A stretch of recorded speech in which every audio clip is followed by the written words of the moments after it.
Silakan duduk saudara. Shalom. Bagaimana kabarnya? Luar biasa, puji Tuhan ya. Nah, hari ini saya ingin kita semua belajar tentang bagaimana berjalan bersama dengan Tuhan. Amin. Apa sih goal dari kekristenan kita? Bukan waktu kita sakit disembuhkan. Bukan waktu kita miskin lalu jadi kaya. Goal dari seorang Kristen ketika engkau menemukan jalan Tuhan yang tepat di hidupmu. Ketika kita berjalan bersama Tuhan, maka disitulah mujizat itu akan Tuhan nyatakan. Tapi kalau kita mencari mujizat terlebih dahulu, maka kemungkinan kita tidak akan menemukan jalan Tuhan. Tapi waktu kita mencari jalan Tuhan, maka kita akan melihat penyertaan Tuhan itu dalam hidup kita. Mari kita buka bersama Keluaran 33, kita akan baca kisah dari Musa ketika meminta penyertaan Tuhan. Ya. Keluaran 33 mulai ayat yang pertama kita baca. Saya baca ayat yang ke-1 saudara ya. Kita bergantian.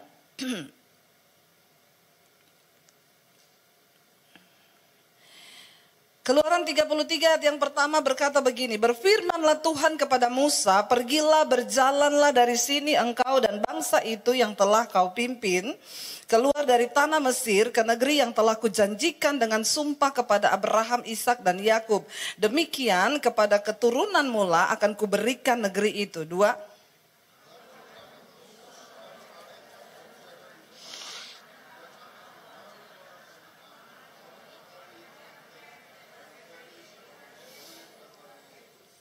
Yakni ke suatu negeri yang berlimpah-limpah susu dan madu, sebab aku tidak akan berjalan di tengah-tengahmu karena engkau ini bangsa yang tegar tengkuk, supaya aku jangan membinasakan engkau di jalan. 4.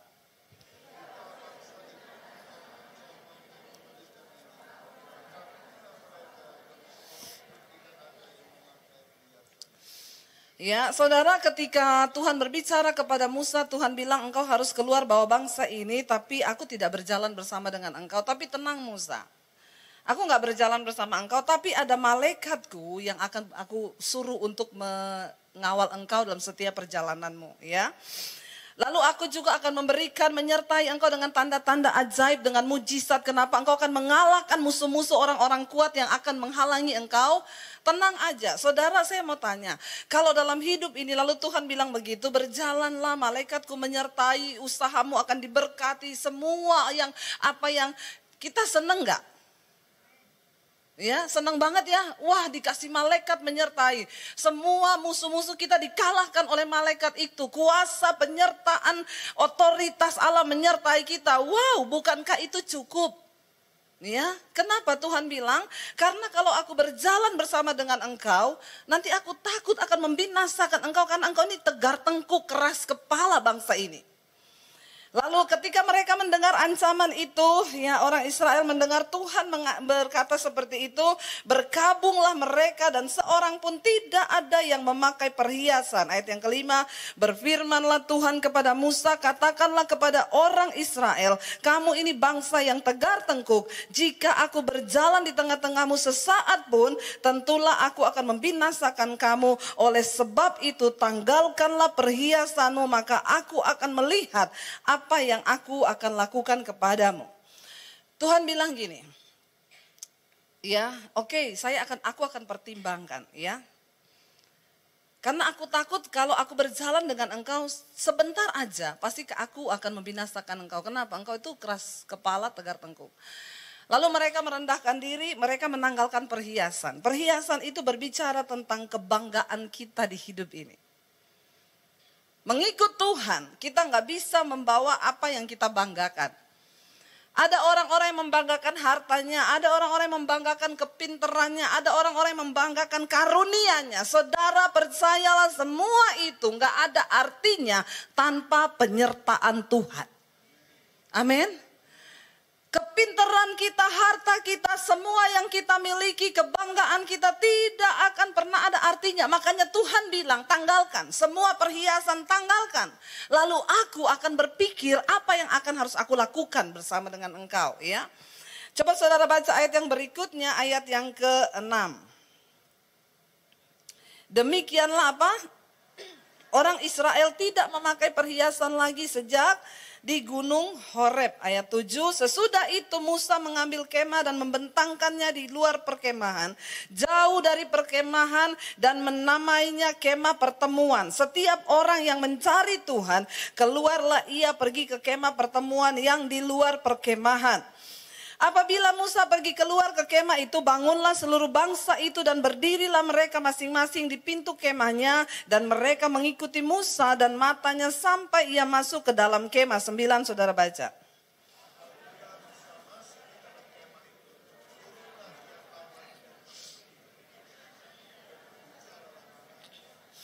Setelah seluruh bangsa itu melihat bahwa tiang awan berhenti di pintu kemah, maka mereka bangun dan sujud menyembah masing-masing di pintu kemahnya. 11.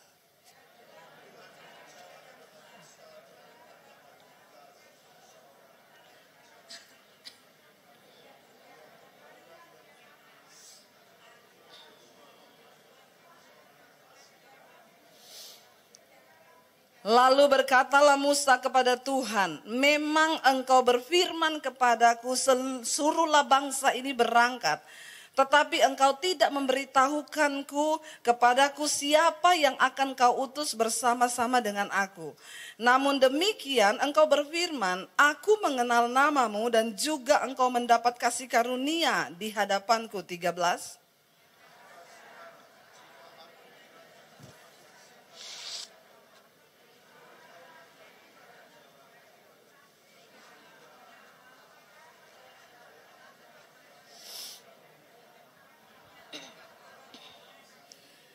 Saudara, Musa berkata begini, Tuhan engkau telah berfirman kepadaku bahwa engkau itu memberikan perkenananmu kepadaku dan engkau menyertai aku. Ya. Tetapi Musa berkata, aku nggak tahu ya jalan apa di depanku dan bagaimana aku akan melaluinya, saudara. Mengikuti jalan Tuhan itu tidak enak, sangat-sangat nggak enak buat daging kita dan memang selalu bertentangan dengan keinginan kita. Tapi kalau itu jalan Tuhan, itu yang terbaik. Saudara, ya saya tadi itu saya datang bersama-sama dengan Bapak Billy dan juga temannya. Ini satu perjumpaan yang tidak kita rencanakan. Jadi beberapa waktu yang lalu Pak Billy ini kan dia dari Jakarta, lalu dia pergi ke Bojonegoro, saudara. Ya sampai di sana, ya dia ini sebagai dia seorang penyanyi rohani tadinya di Jakarta ya. Kemarin baru bikin album dengan Pingkan Mambo ya. Lalu dia pergi ke temannya di Bojonegoro, sampai di sana saudara mereka tadinya cuma bikin persekutuan biasa ya Pak di rumah. Jadi dia sama temannya bikin PD biasa di rumah selama dia ada di sana. Tiba-tiba saudara Tuhan itu menambah-nambahkan jumlah mereka. 1 orang 1 keluarga datang, 2 keluarga, ngajak yang lain, 3 keluarga, 4. Sekarang sudah berjumlah berapa Pak? 50 orang. Dan dia melihat bagaimana Tuhan itu melakukan sesuatu yang luar biasa hari-hari ini. Lalu dia tuh bingung saudara, ini mau diapain? Karena dia merasa dia bukan gembala. Tapi kenapa Tuhan kasih seperti itu? Dia nggak bisa pulang-pulang ke Jakarta. Karena setiap kali mau pulang ada jiwa baru. Tiap kali mau pulang ada jiwa baru. Lalu tiba-tiba dia masuk di IG saya, dia bilang, Bu ada nomor HP enggak? Saya kasih dia nomor HP saudara. Ya ternyata dia melihat channel YouTube saya, mendengarkan khotbah-khotbah saya, lalu saya juga tidak tahu apa yang terjadi, tapi katanya Tuhan yang menyuruh dia untuk menghubungi saya. Mau diapain yang 50 orang ini? Saya juga bingung kenapa Tuhan tidak bicara kepada saya. Lalu beberapa waktu yang lalu saya ngobrol sama seorang teman saya pendeta di Jakarta. Dia bilang, ya udah Bu, kapan kita berangkat ke sana, kita lihat itu jiwa-jiwa loh. 50 orang itu jiwa loh yang Tuhan kirim. Mereka yang tadinya tidak mengenal kebenaran. Hari-hari ini tuh penuaian sedang terjadi. Dan gereja harus tanggap saudara ya. Seringkali kita akan dibawa ke tempat-tempat yang tidak nyaman. Tetapi ketika kita bisa mengenal hati Tuhan, maka kita harus mulai melangkah. Musa bilang, saya nggak tahu apa yang harus saya lakukan. Tuhan tolong tunjukkan saya. Jadi saudara, Mengikuti jalan Tuhan itu seringkali tidak terselami. Bahkan kita tuh nggak tahu kita nih mau berbuat apa gitu ya. Saya ingat pertama kali saya bertobat dulu saya harus meninggalkan keluarga. Saya diusir dari rumah. Saya nggak tahu mau berjalan kemana. Akhirnya dari kota Poso itu saya ke kota Palu. Di kota Palu saya masuk dalam sebuah pelayanan di satu yayasan. Waktu itu saya rindu belajar Alkitab, saudara. Jadi karena di situ ada satu orang sarjana teologi, dia juga pendoa syafaat. Saya bilang sama dia, Kak, kakak kan sarjana teologi nih ya dan juga sudah pendeta. Bisa nggak saya belajar Alkitab? Saya ini baru terima Yesus, saya pengen belajar. Lalu dia bilang gini, oh ya udah. Kalau gitu Deb, nanti kita satu yayasan ini siapa aja yang mau belajar nanti kasih tahu, kita belajarlah bikin kelas ya. Saya cuma mau ngajar dasar-dasar dari firman Tuhan. Oke? Kita udah atur waktu memulai minggu depan, tiba-tiba dia panggil saya. Dia bilang, Deb, kita kan memulai berapa hari lagi, iya, tapi maaf ya, saya mau cerita sesuatu sama kamu. Kenapa? Jadi begini dia bilang, tadi malam tuh saya tuh mimpi. Mimpi apa? Mimpi kita ini satu anggota pelayanan tim dari yayasan ini, kita jalan di satu sungai. Lalu ada air bening sekali di sungai itu. Lalu kita itu semua katanya kita berkata begini, ayo kita cari sumber air ini dari mana. Ya. Lalu dia bilang, saya berdiri di paling depan, Kak Ronald itu paling depan, lalu saya di belakangnya dia, lalu semua anggota yayasan di belakang. Saya percaya air itu kan bicara firman. Sumber air itu berarti sumber firman Tuhan yang kita mau cari persis sama apa yang lagi kita bikin. Dia bilang kita berjalan melalui hutan, naik gunung, turun gunung mencari sumber air itu.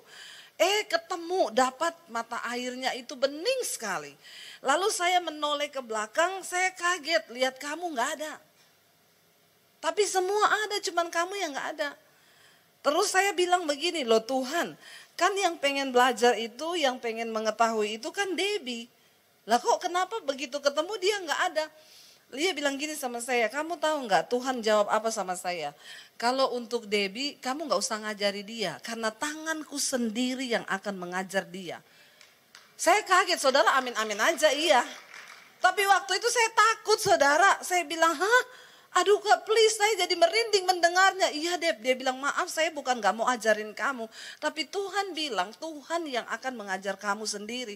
Jadi maaf ya, waktu itu saya ketakutan apa yang harus saya lakukan. Tuhan kenapa jadi begini? Saya ini benar-benar orang yang buta sama sekali, yang baru mengenal Tuhan, yang baru masuk. Kenapa harus mengalami hal-hal yang kayak begini? Saya gak tahu jalan saya mau kemana, saya gak tahu apa. Tiba-tiba tadinya saya pelayanan sebagai singers, kita bikin satu KKR di kota Palu.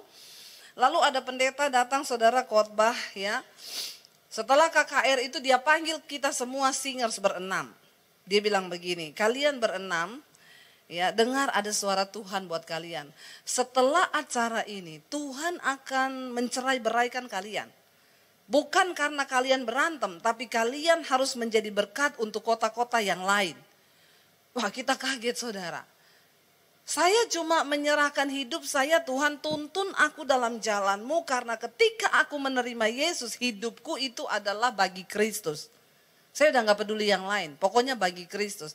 Lalu benar setelah kami didoakan itu, minggu depannya salah satu singers itu dapat surat mutasi dari kantor. Dia harus pindah ke Manado. Yang satu lagi dipanggil dari kantornya juga dimutasi. Lalu beberapa itu benar terjadi saudara nubuatan itu. Lah tinggal saya ini. Lalu ada satu orang pendeta datang dari Makassar. Dia khotbah di yayasan kami. Lalu dia bilang di Makassar itu ada sekolah Alkitab untuk orang-orang yang tidak mampu. Kalau ada yang pengen belajar ke sana silahkan mendaftar. Hati saya tergerak saudara untuk masuk ke sana. Lalu akhirnya dari teman-teman yayasan itu yang membantu, saya bisa berangkat ke Makassar. Dan benar kami semua tercerai-berai. Dan dari situ saya itu berjalan mengikuti Tuhan itu benar-benar cuma dengan iman. Ya, tapi hari ini saya mau bilang saya tidak pernah menyesal. Karena jalan Tuhan itu selalu yang terbaik buat hidup kita. Amin. Percayalah saudara, Rasul Paulus berkata, aku ingin yang ku kehendaki ialah berada di dalam Kristus. Bukan dengan kebenaranku, tapi dengan kebenaran Kristus. Hati-hati. Waktu kita mengikut Tuhan, masih ada kebenaran-kebenaran kita sendiri. Yang itu ketika kita hidupi terus akan menghalangi Tuhan menyatakan kehendaknya bagi saudara dan saya. Saudara, kemarin ada seorang bapak telepon saya. Ibu, saya sama istri hubungannya sudah tidak bagus. Istri saya bertahun-tahun tidak melayani saya. Dalam segala hal dia nggak mau layani saya. Jadi saya itu dekat, dia nggak mau. Saya ini, padahal istri saya itu tiap hari baca Alkitab, Bu. Terus, jadi dalam pergumulan saya ini yang istri saya cuek, istri saya nggak mau peduli sama saya berdoa sama Tuhan supaya Tuhan tunjukkan jalannya buat saya. Ketika saya berdoa supaya Tuhan tunjukkan jalannya, Tuhan kirim wanita lain buat saya. Ini orang saudara ya, kalau berada dekat dengan saya baptis ulang, saya rendam agak lama 15 menit. Supaya dia buka mata langsung di rumah Bapa di sorga. Lebih baik tubuhnya binasa tapi jiwanya selamat. Saya bilang, siapa yang kirim Pak perempuan lain? Tuhan dong. Kan saya lagi berdoa, tunjukkan jalanmu Tuhan. Bagaimana kehidupan rumah tangga saya. Ada perempuan lain datang kepada saya yang nasibnya sama dengan saya, dia dicuekin oleh suaminya. Oh. Ya, jadi begini Ibu. Ya, supaya saya ini bisa berbahagia, ya. Dan saya rasa hari-hari ini kok saya jatuh cinta sama perempuan ini. Karena dia itu lain dengan istri saya. Bapak-bapak jangan tertipu. Ketika engkau ketemu dengan wanita lain, lalu dia lebih baik dari istrimu, maaf ya, dia lebih halus Bu. Wah, lebih memperhatikan, perhatian sama saya, itu masih bulan promosi. Ya, nanti kalau promosinya habis, dia lebih gila dari istrimu. Jadi jangan coba-coba, amin bapak-bapak. Coba bapak-bapak amin yang kenceng. Gitu ya, amin. Jangan coba-coba bapak-bapak. Tidak ada kebahagiaan lain di luar jalannya Tuhan. Lalu dia bilang gini, Bu, ya udah kan berarti kan Tuhan yang kirim. Dan saya itu kalau dekat sama dia nyaman. Ya saya kalau dekat sama dia itu beda kalau saya dekat sama istri saya. Ini orang model begini saudara ya. Ya iyalah, ini kan kamu baru kenal masih berbunga-bunga. Beda lah ketemu sama istri yang udah tiap hari dilihat. Lalu saya bilang, Pak nggak bisa. Yang ketemukan Bapak sama perempuan itu bukan Tuhan, tapi setan. Terus dia bilang gini, ini ibu pendeta sadis sekali. Memang saya sadis dalam hal kebenaran. Saya tidak main-main ya Pak. Itu setan yang kirim, Bapak harus jauhi. Dia bilang gini, tapi kan Bu di Alkitab Daud boleh punya istri banyak. Salomo istrinya banyak. Ya saya yakin juga Tuhan itu mengerti lah gitu ya. Jadi kalau saya ada istri banyak, ya Tuhan pasti juga memahami keadaan saya. Saya balas dia, Pak, Bapak ini cari kebenaran atau bikin pembenaran? Ya, loh bukan begitu. Saudara ini orang, saya bilang, aduh ya konseling sekarang itu saya lebih senang konseling orang yang bukan Kristen. Saudara tahu orang yang bukan Kristen kalau konseling? Ibu, saya nonton channel ibu di YouTube. Ibu, saya pengen tahu jalan kebenaran, Bu. Saya pengen hidup dalam jalan kebenaran. Itu orang bukan Kristen. Kalau orang Kristen, halo Bu, iya saya nonton khotbah ibu. Bu, saya mau tanya, orang Kristen boleh cerai? Itu orang Kristen. Kalau konseling, oh nggak boleh bercerai. Apapun alasannya, iya. Kok Ahok boleh? Saya bilang, kamu mau jadi seperti Yesus atau mau jadi seperti Ahok? Ya, hati-hati ya saudara. Kita harus berada dalam Kristus, bukan dengan kebenaranku, tapi kebenaran Kristus. Supaya kita bisa mengerti jalannya Tuhan. Tanggalkan semua ego, tanggalkan semua kebenaran, tanggalkan semua hal yang bisa membuat kita ini tersesat dalam jalan hidup ini. Saya bilang, Pak, saya udah gak mau ya, Bapak gak usah konseling sama saya ya. Kalau Bapak datang sama saya, terus Bapak bilang gini, Bu, saya pengen rumah tangga saya dipulihkan. Bagaimana supaya saya dan istri dipulihkan? Saya mau layani. Tapi kalau Bapak datang kepada saya meminta dukungan saya untuk mengizinkan Bapak menikah lagi dengan perempuan lain, maka Bapak salah orang. Saudara please ya, saya sudah melihat kehidupan orang Kristen itu terjadi banyak kekacauan. Kenapa? Karena selalu pengen bikin jalan sendiri. Padahal dia bukan kepala BPU Bina Marga. Tapi selalu maunya bikin jalan sendiri. Saya layani orang menikah saudara, udah 20 tahun, 25 tahun terjadi pergolakan dalam rumah tangga. Kenapa? Karena dari start awal pernikahan tidak ada yang berdoa loh. Apalagi minta tuntunan Tuhan. Itu orang Kristen benar-benar saudara. Sudah cukup sampai di generasi ini, amin. Kita mau bawa generasi di bawah kita untuk sungguh-sungguh mengandalkan Tuhan. Bilang ke anak-anakmu kalau mau cari jodoh berdoa, berpuasa kalau penting. Amin. Kalau memang harus berpuasa. Sekarang ini orang itu kepengen ya dapat jalan yang baik tapi nggak mau bayar harga saudara. Ya Bapak itu bilang sama saya, Bu, Ibu berdoa buat saya ya. Tolong tanya Tuhan. Tolong Ibu tanya sama Tuhan, jalan Tuhan yang terbaik buat hidup saya itu apa? Saya bilang, Bapak pikir saya dukun? Tanya sama dukun aja sana. Ya, lo kan Ibu hamba Tuhan, Ibu yang bisa tanyain, Pak. Tidak ada satupun pendeta hebat yang bisa kasih tahu jalan Tuhan untukmu itu apa? Selain Bapak sendiri dengan Tuhan. Kenapa? Karena kekristenan itu bicara tentang hubungan. Dan hubungan pribadi kita tidak bisa diwakilkan oleh siapapun juga. Amin. Hanya kita dengan Tuhanlah yang harus membangun hubungan itu supaya kita bisa tahu Tuhan itu jalannya apa. Saudara Musa berkata begini, kita kembali ke firman Tuhan. Ayat 13, maka sekarang jika aku kiranya mendapat kasih karunia di hadapanmu, beritahukanlah kiranya jalanmu kepadaku sehingga aku mengenal engkau supaya aku tetap mendapat kasih karunia di hadapanmu. Ingatlah bahwa bangsa ini umatmu Tuhan. Musa nggak mau hanya malaikat yang menyertai dia. Maaf Tuhan, aku bukan butuh malaikatmu, aku bukan butuh mujizat engkau beri kemenangan-kemenangan, tetapi aku butuh pribadimu. Aku mau engkau yang menyertai umatmu. Aku mau tanganmu sendiri, kata Musa. Coba kita baca ayat yang ke-14, 1, 2, 3. Lalu ia berfirman,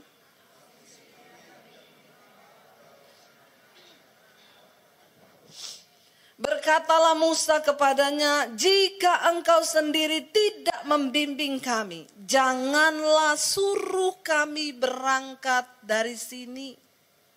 Makanya kita pernah dengar lagu, bila engkau tak besertaku, ku tak mau berjalan. Ku perlu Tuhan, pimpin langkahku dengan kasih karuniamu. Pimpin langkahku setiap waktu,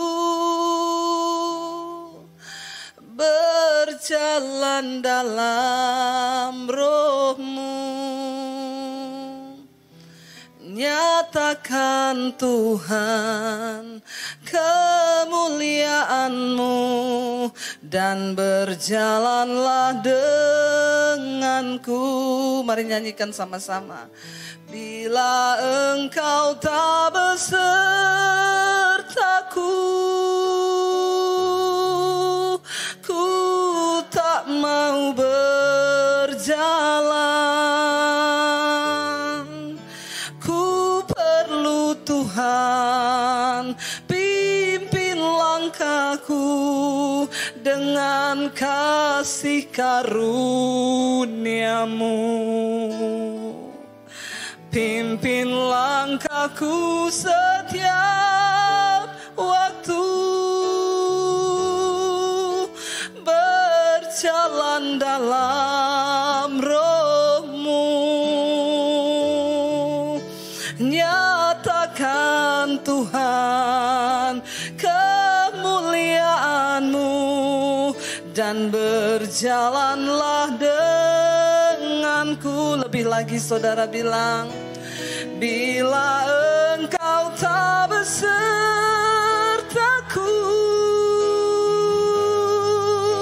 ku tak mau berjalan.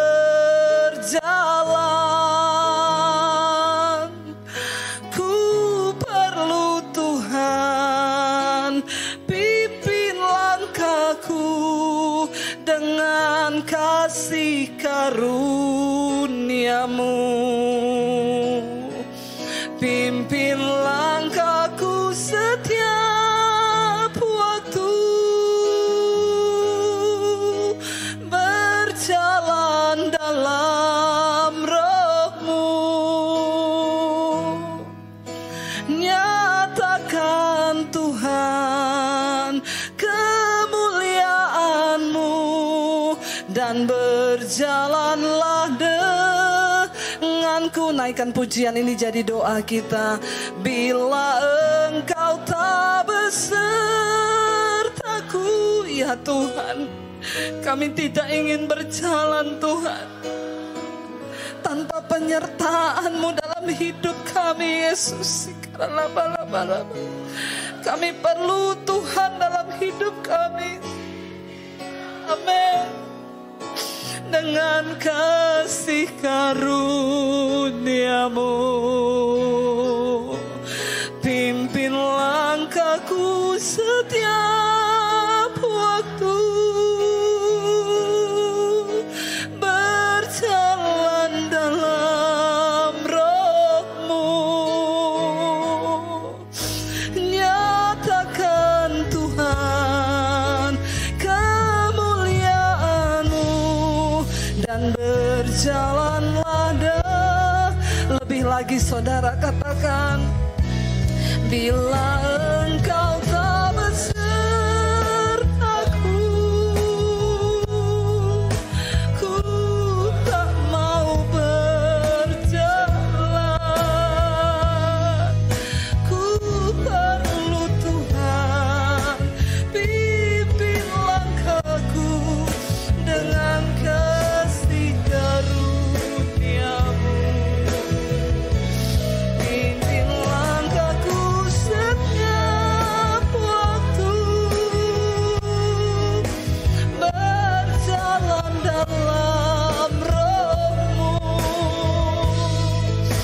Nyatakan Tuhan kemuliaan-Mu, dan berjalanlah denganku. Biar musik saja. Mari kita tutup mata sejenak. Kami tidak tahu jalan hidup kami Tuhan. Bahkan untuk melangkah di tahun-tahun yang ke depan, ada banyak yang berkata, tahun-tahun ini terlalu berat bagi kami Tuhan. Tapi kami mau bilang, Tuhan, kami butuh penyertaan-Mu dalam hidup kami.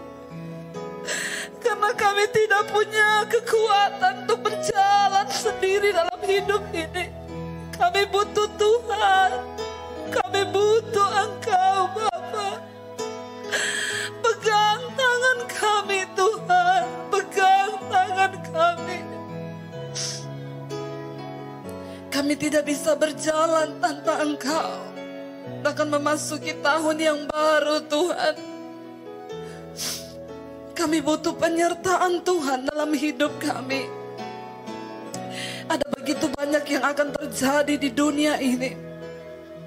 Namun orang yang mengandalkan Tuhan, yang memegang tangan Tuhan, akan melihat ada banyak perkara yang luar biasa yang Tuhan bisa kerjakan dalam hidup kami.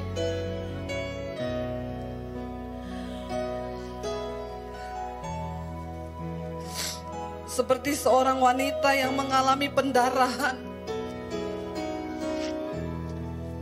12 tahun, dia sudah menghabiskan semua hartanya untuk mencari kesembuhan.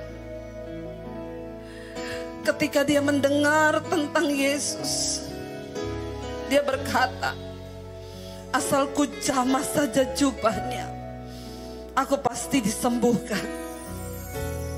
Kami ingin menjamah Engkau Tuhan. Kami ingin lebih dekat lagi dengan Tuhan, berada lebih dekat sehingga kami bisa menjamah Engkau Tuhan. Jangan biarkan kami terjebak dalam rutinitas kekristenan kami hari-hari ini.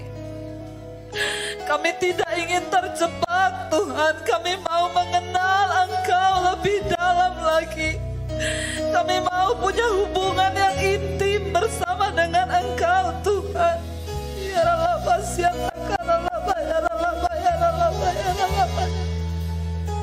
kami butuh Tuhan lebih lagi. Kami butuh Engkau lebih dari tahun-tahun sebelumnya Bapa. Dalam pekerjaan, dalam usaha, dalam pelayanan, kami perlu tuntunan dan penyertaan-Mu dalam hidup kami. Mari angkat tanganmu saudara pada Tuhan, katakan, bila Engkau tak besertaku, ku tak mau berjalan. Ku perlu Tuhan, pimpin langkahku dengan kasih karunia-Mu. Pimpin langkahku setiap waktu, berjalan dalam Roh-Mu. Nyatakan Tuhan kemuliaan-Mu dan berjalanlah denganku. Lebih lagi katakan saudara, sikap saudara lah, bayarlah, bayarlah, bayarlah, bayarlah, bayarlah, bayarlah. Ini doa kami malam hari ini Tuhan. Kami perlu Tuhan dalam hidup kami. Kami perlu Engkau tuntun langkah kami.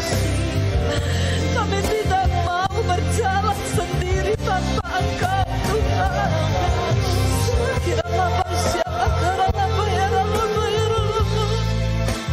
Berjalan dalam Roh-Mu. Nyatakan Tuhan kemuliaan-Mu dan berjalanlah lebih lagi saudara. Bila Engkau tak besertaku, Tuhan, hidupku menggenapi firman-Mu. Tanda mujizat akan menyertai setiap langkah hidup kami Tuhan. Ketika kami taat kepada firman-Mu Bapa, kami percaya Tuhan, Kau bersamaku di dalamku, jadi bukti kebesaran-Mu. Mari angkat tanganmu pada Tuhan, katakan, ini hidup kami Tuhan. Kami percaya, kami berbahagia karena melakukan firman Tuhan. Ampuni kami Bapa kalau selama ini kami hidup mengikuti keinginan daging kami. Ampuni kalau selama ini kami hanya melakukan apa yang kami mau untuk kami lakukan. Tapi hari ini kami mau bilang Tuhan, kami percaya, kami berbahagia karena perbuatan kami yang melakukan firman-Mu. Turunkan berkat-Mu bagi anak-anak-Mu Bapa. Kami mau taat kepada Tuhan. Kami mau taat kepada Tuhan. Kami percaya ketaatanlah yang mendatangkan mujizat di dalam hidup kami.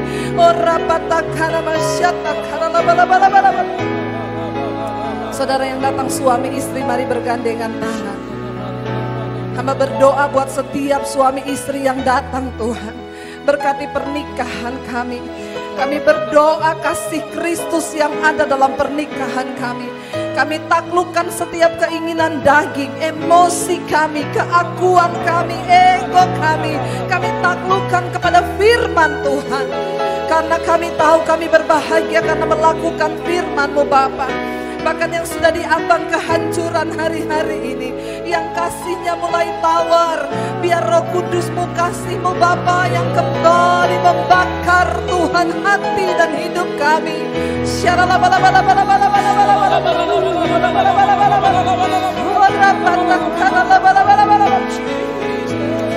Kami tidak ingin ketinggalan di hari-hari yang terakhir ini Bapa. Kami mau taat sepenuhnya kepada firman-Mu. Karena kami tahu itulah yang mendatangkan mujizat di dalam hidup kami. Ini hidup kami Tuhan. Ini hati kami Tuhan. Ini roh, jiwa, dan tubuh